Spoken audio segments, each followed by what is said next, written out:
So the way that I live my life as a Christian is from a heart-centered space. And baby, it ain't always easy. But what I mean by heart-centered space is when I do something, I ask myself, is this coming from the heart? Do I feel this is coming from a place of love, or am I doing it for some other reason? Recognition, obligation, guilt, shame.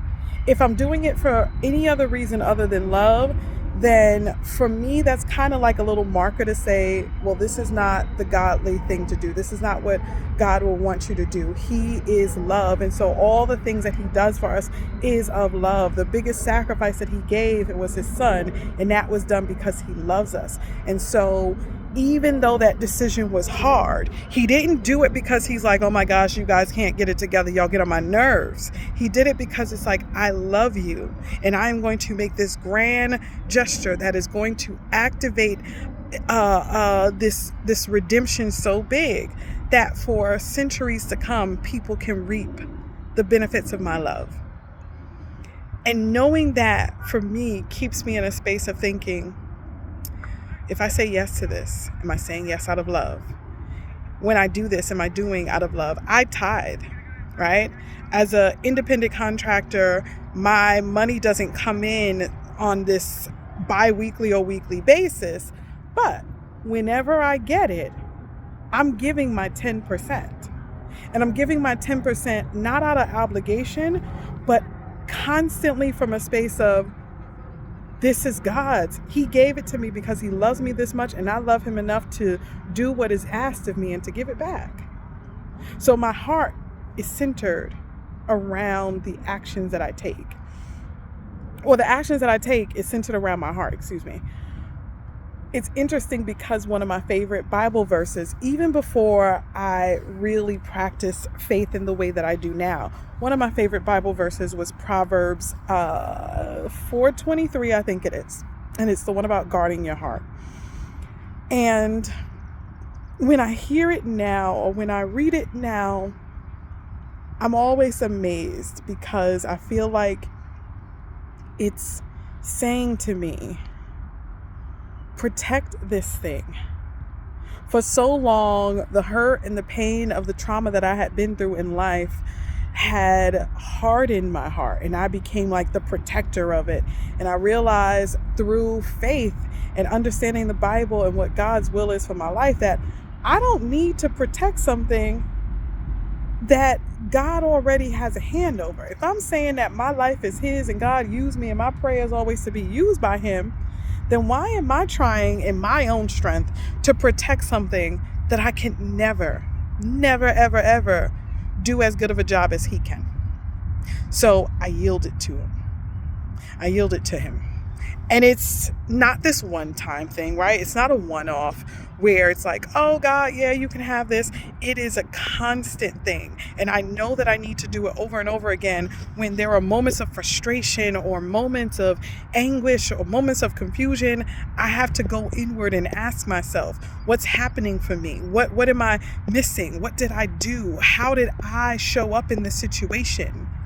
And sometimes the answer comes really quickly to me. And sometimes there's so much stubbornness and frustration there that it takes me a couple of days, y'all. I'm keeping it real. But when I finally get back to center, I find love. And I realize where love was absent, or I realize where love was present, and I'm able to get back to center.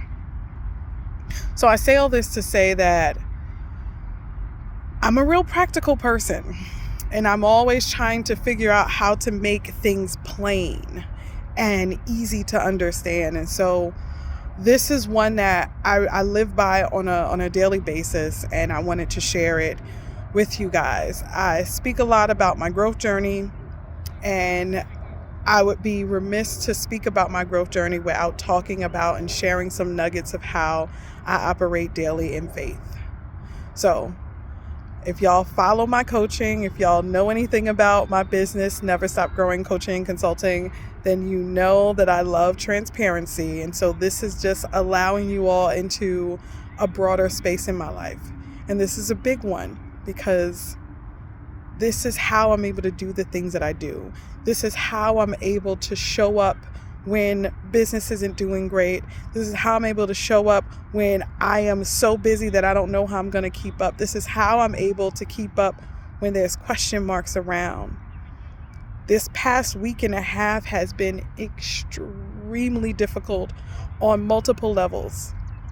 And that's how I'm able to show up and make this video with a heart that feels like it is being filled up again, because I am in this space of nature, which is one of my happy places, and this calm, sedentary state where I just get to reflect on how God still loves me through this. I'm comforted by the words of the gospel. I'm comforted by the words of the Bible. When I say gospel, I mean gospel music. I'm also comforted by the words of the Bible, and I'm comforted by old journal notes and thoughts that I had that all bring me back to how God loves me enough to help me learn these lessons. And I do believe that my purpose here is to help those who are in the middle, those who know that there's more for them, who know that they can do a thing, but haven't quite figured out how to do it. You're in the middle. And I've always felt like it was my job to support those in the middle and help them to transform the way they see themselves in order to expand what's possible. The way that I do that, the way that I am able to carry out my purpose, is by making sure that I am connected to the source who has gifted me with these skills and these talents. So I hope that this video resonated with you in some kind of way. There's a few things that that's swarming around in my head about what I want to do with the faith portion of my work, because I already have a coaching program that supports people through their faith walk journey. And that is specifically for anyone who is trying to figure out how to live just every day, right? The truth is that we live in a world where God is not at the center of everybody's lives, and we can still coexist and be happy. We can still show up for people and not feel like we need to be walked over. There are ways to live bold and empowered in God. And so I support people through balancing of those two things. You know, our flesh and our struggles are real. Sex, drugs, drinking, all that is real. And so learning how to navigate that, learning how to, I think for me, one of my biggest worries in the beginning years ago was that I'm like, God, listen, I love my personality. I love my spice. I love my snappiness and sassiness. I don't want to lose it. And I thought I was going to lose it. Baby, I ain't lose a darn thing. Well, no, that's not true. I lost a lot of things, but my personality is still what it is. But there is a weight that's lifted off of me, and there is this lightness to me that I could not ever imagine I would have. And what's even better is that people recognize a light in me that I don't even see, which tells me that I know that I'm walking in the faith of the God that I serve and the goodness of the God that I serve. So I'm out here. And for those of you in the middle who want to learn how to walk your own unique path, connect with me. In the meantime, let me know in the comments below what you want me to talk about, what questions you have. I am not an expert of all things. I am sharing my wisdom as I've acquired it.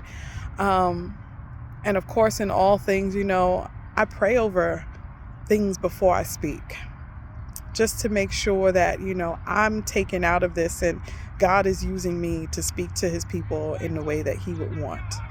So yes is my lessons. Yes is my life. Yes is the things that I learned, but how it's put together and what I end up saying out my mouth, I just yield it over and enjoy the talk as it comes out. So connect with me. You want to talk about coaching with me? Then email me at thekeysg.com.